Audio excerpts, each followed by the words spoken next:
Desde la primera semana de su administración, Claudia Sheinbaum encabezará acciones para mejorar la movilidad en la Ciudad de México, priorizando en todo momento al peatón. Así lo anunció esta tarde.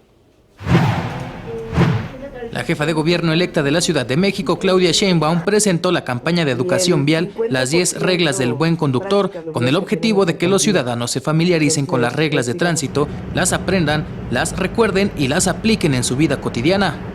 Tiene un objetivo que es la seguridad vial, con énfasis principalmente en peatones y ciclistas, con los más vulnerables. Aunque no solo, también tiene que ver con los choques y los accidentes de otro tipo, aunque no le gusta a muchos que se dedican a la movilidad llamarle accidentes, porque muchas veces es por parte del no conocimiento llevar conductas que no son adecuadas. Este decálogo estará centrado en los conductores de automóviles y su lema será "Sé amable, todos llevamos prisa". La jefa de gobierno electa destacó que será el 6 de diciembre cuando la campaña comience a difundirse. También mencionó que con las 10 reglas del buen conductor no se prevé un aumento de sanciones o multas.